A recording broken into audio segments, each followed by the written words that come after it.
Welcome to the realm of intoxicating flavors and head-banging beer reviews. Malt liquor. What's up, everybody? It's the Ginger Yeti, and I'm checking in from home. What I have for you today, I don't know.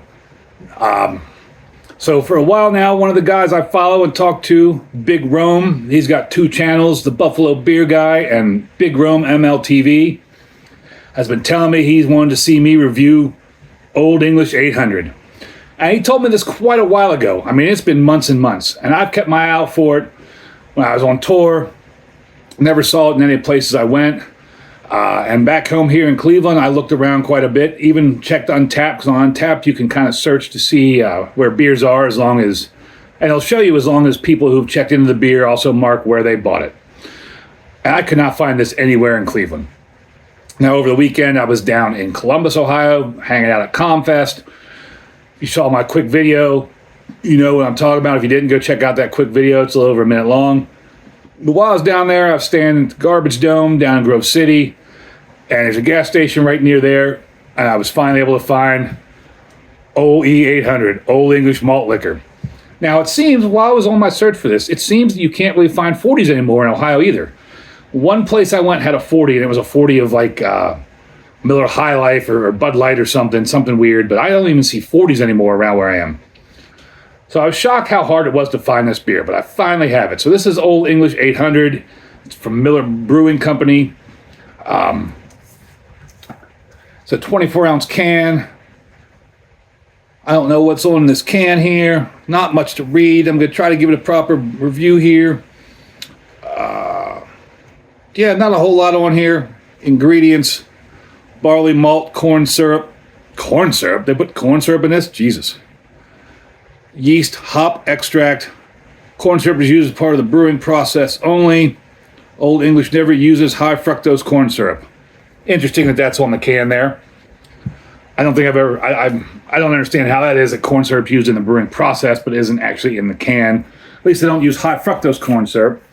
Now, there is a little blurb I wanted to read to you. And of course, I'm not prepared, as always, because why would I have this pulled up already? That would only make sense, right? So, this is something from Untappd, and it's kind of interesting to me. Olde English 800 is one of America's leading malt liquor brands. Commonly referred to as OE 800, it offers a smooth, rich taste with a slightly fruity aroma that is a favorite among malt liquor drinkers. Introduced in 1964, Olde English 800 was one of America's original malt liquor brands. Olde English 800 enjoys a diverse consumer base that is linked together by an urban mindset. Wonder what they're talking about there. Is that some sort of dog whistle? Interesting that they put that on Untappd. But let's get into this beer. This beer gets terrible ratings. This beer is meant to be drunk out of the can, but because I want to show the color and whatever, I'm going to pour some in my glass. Gets a 2.27 on Untappd with 19,000 check-ins. On Beer Advocate, it gets a 53 awful with 1,170 check-ins. And since there's so many check-ins on Beer Advocate, I'll give you the aggregate score. Gets a 2.14, which isn't far off from Untappd. So when you got it in the glass here, that is pretty crystal clear, light yellow. I mean, that's about a 2 on the SRMs. What I expected, exactly what I expected. It did pour out a nice white pinky's head of foam. Just looks like beer, like generic beer. As far as the smell goes,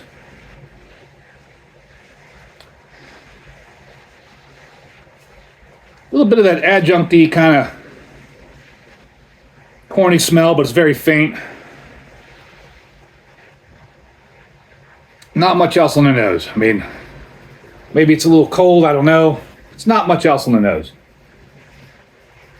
Gonna go in for a sip. Got this big can right here of OE 800. Time to take a drink.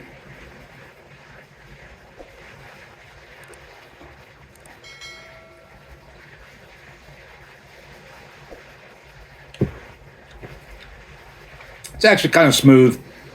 Get a little bit of, wow, that's interesting on the back end.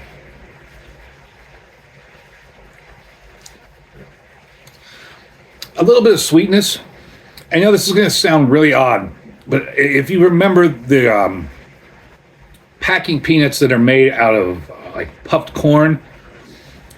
Those dissolve in like water, and you can actually like put them in your mouth. You can eat them; they're edible. I mean, I know that sounds weird, and it's almost like a puffed corn kind of flavor. That's real generic puffed corn. Not awful by any means. Not a weird. It's just an interesting taste. I mean, it almost tastes like nothing, but there's just like this weird taste at the back end. It reminds me of generic puffed corn. But it's not off-putting at all. It's not what I expected. Now, as I said, this beer is meant to be drank out of the can.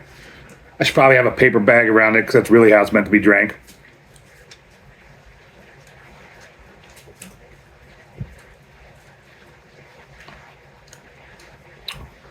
I mean, you do kind of know you're drinking malt liquor, but this actually isn't bad. This is a decent beer. I'd take this beer over Budweiser, over Coors. 7.5%, don't notice it at all. You know, I wasn't really excited about trying this beer, but it's pretty good. I mean, I'm actually going to give this a horns up. This beer is not bad at all. I don't think it deserves a ratings. It's got 2.27, 53 awful. That's way low for this. I mean, this is a solid beer.